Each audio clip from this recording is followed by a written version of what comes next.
श्लोक 12 पाठ 5 कर्मयोग कृष्ण भावना भावित कर्म 5वां पाठ। युक्तः कर्म फलम त्यक्त्वा शांतिमाप्नोति नैष्ठिकीम् अयुक्तः कामकारेण फले सक्तो निबध्यते।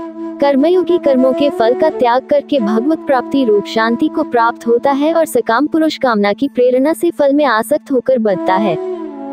12 व्याख्या। इस श्लोक में भगवान श्री कृष्ण कर्मयोग की महत्वपूर्ण बात को स्पष्ट कर रहे हैं।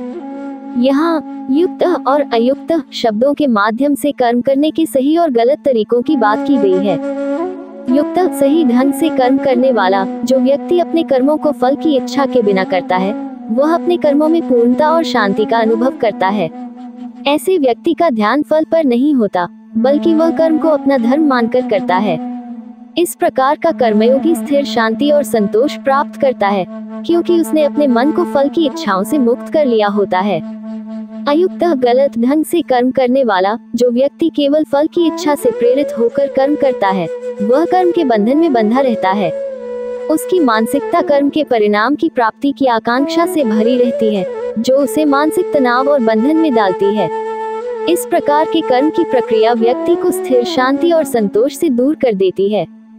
इस श्लोक के माध्यम से भगवान श्री कृष्ण ये सिखा रहे हैं कि हमें अपने कर्मों को निष्काम भाव से करना चाहिए, अर्थात कर्म करते समय फल की चिंता को छोड़ देना चाहिए।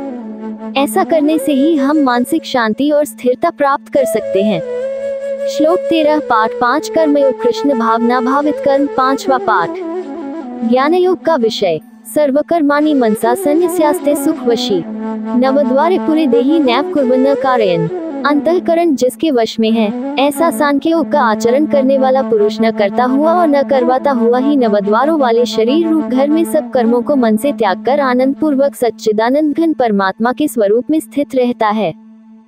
13 व्याख्या। इस श्लोक में भगवान श्री कृष्ण ने बताया है कि जो व्यक्ति अपने मन को समर्पित करके सभी कर्मों को त्याग देता है और अपने अंतःकरण में समर्पण और शांति की स्थिति को बनाए रखता है, वह सच्चे सुख का अनुभव करता है। यहाँ पर नवद्वारे पुरे देहि से तात्पर्य है कि जिस शरीर में 9 द्वार, 2 आँखें, 2 कान, 2 नथुने, 1 मुख और 1 यौनद्वार होते हैं, वह शरीर एक नगरी के समान है।